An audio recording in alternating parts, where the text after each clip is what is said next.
कैसे हुई राधा रानी की मृत्यु। जय श्री राम दोस्तों, स्वागत है आपका मेरे यूट्यूब चैनल पर। आज फिर सुनते हैं एक और नई कहानी। जब भी प्रेम की बात होती है तो श्री कृष्ण राधा के प्रेम की मिसाल सबसे पहले आती है। राधा श्री कृष्ण के प्रेम को जीवात्मा और परमात्मा का मिलन कहा जाता है। राधा श्री कृष्ण का बचपन का प्यार थी। श्री कृष्ण जब 8 साल के थे तब दोनों ने प्रेम की अनुभूति की। राधा श्री कृष्ण के दिव्य गुणों से परिचित थी। उन्होंने जिंदगी भर अपने मन में प्रेम की स्मृतियों को बनाए रखा। यही उनके रिश्ते की सबसे बड़ी खूबसूरती है। और श्री कृष्ण को केवल 2 ही चीजें सबसे ज्यादा प्रिय थी। ये दोनों चीजें भी आपस में एक दूसरे से गहराई से जुड़ी हुई थी, बांसुरी और राधा जी। कृष्ण की बांसुरी की धुन ही थी जिससे राधा श्री कृष्ण की तरफ खींची चली जाती थी। राधा की वजह से श्री कृष्ण बांसुरी को हमेशा अपने पास रखते थे। भले ही श्री कृष्ण और राधा का मिलन नहीं हो सका, लेकिन उनकी बांसुरी उन्हें हमेशा एक सूत्र में बांधे रही। भगवान श्री कृष्ण से राधा पहली बार जब अलग हुई, जब मामा कंस ने बलराम और श्री कृष्ण को आमंत्रित किया। वृंदावन के लोग यह खबर सुनकर दुखी हो गए। मथुरा जाने से पहले श्री कृष्ण राधा से मिले थे। तब राधा कृष्ण के मन में चल रही हर गतिविधियों को जानती थी। राधा को अलविदा कह कृष्ण उनसे दूर चले गए। कृष्ण राधा से ये वादा करके गए थे कि वो वापस आएंगे, लेकिन कृष्ण राधा के पास वापस नहीं आए। उनकी शादी भी रुक्मणी से हुई। रुक्मणी ने भी श्री कृष्ण को पाने के लिए बहुत किए जतन, लेकिन श्री कृष्ण के विवाह के लिए वह अपने भाई रुक्मी के खिलाफ चली गई। और राधा की तरह वह भी श्री कृष्ण से प्यार करती थी। रुक्मणी ने श्री कृष्ण को एक प्रेम पत्र भी भेजा था कि वह आकर उन्हें अपने साथ ले जाएं।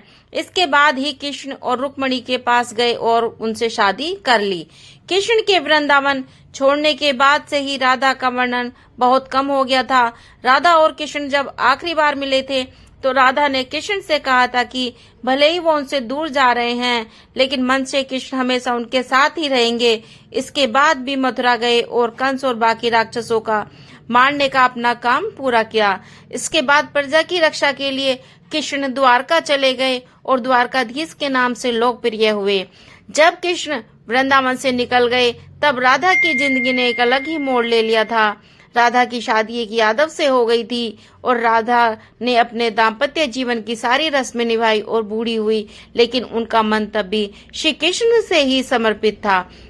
राधा ने पत्नी के तौर पर अपने सारे कर्तव्य पूरे किए। दूसरी तरफ श्री कृष्ण अपने दैव्य कर्तव्य निभाए। सारे कर्तव्यों से मुक्त होने के बाद राधा आखिरी बार जब अपने प्रियतम कृष्ण से मिलने गई तब वह द्वारका पहुंची तो उन्होंने कृष्ण के रुक्मिणी से और सत्यभामा से विवाह के बारे में सुना, लेकिन वह दुखी नहीं हुई। जब श्री कृष्ण ने राधा को देखा तो वह बहुत प्रसन्न हुए। दोनों संकेतों की भाषा में एक दूसरे से काफी देर तक बातें करते रहे। राधा जी को कान्हा की नगरी द्वारिका में कोई नहीं पहचानता था। राधा के अनुरोध पर कृष्ण ने उन्हें महल में एक देविका के रूप में नियुक्त किया। राधा दिन भर महल में रहती थी और महल से जुड़े कार्य देखती थी। मौका मिलते ही वह कृष्ण के दर्शन कर लेती थी, लेकिन महल में राधा जी ने श्री कृष्ण के साथ पहले की तरह का आध्यात्मिक जुड़ाव महसूस नहीं कर पा रही थी, तो इसलिए राधा ने महल से दूर जाना तय कर लिया और उन्होंने सोचा कि वह दूर जाकर दोबारा श्री कृष्ण के साथ गहरा आत्मीय संबंध स्थापित कर पाएगी।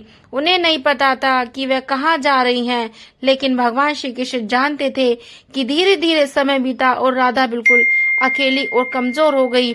उस वक्त उन्हें भगवान श्री कृष्ण की आवश्यकता पड़ी।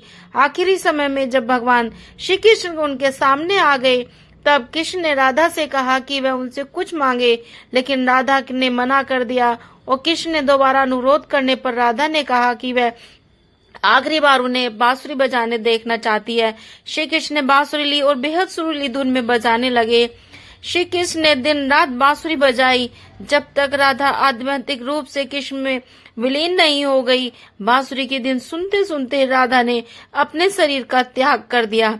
हालांकि भगवान श्री कृष्ण जानते थे कि उनका प्रेम अमर है, उसके बावजूद भी वे राधा की मृत्यु को बर्दाश्त नहीं कर पाए और कृष्ण ने प्रेम की प्रतीकात्मक अंत के रूप में बांसुरी तोड़ कर फेंक दी। उसके बाद से श्री कृष्ण ने जीवन भर बांसुरी या कोई अन्य वादक यंत्र नहीं बजाया। और कहा जाता है कि द्वापर युग में नारायण ने श्री कृष्ण का जन्म लिया था, तब माँ लक्ष्मी ने राधा रानी के रूप में जन्म लिया था, ताकि मृत्यु लोक में भी वे एक साथ ही रहें। Thanks for watching friends. आशा करती हूँ मेरी वीडियो आपको पसंद आई होगी, तो प्लीज वीडियो को लाइक करें, चैनल को सब्सक्राइब करें और बेल आइकन पर क्लिक करें ताकि मेरी नोटिफिकेशन मिल जाए। Please support me. Bye bye, take care.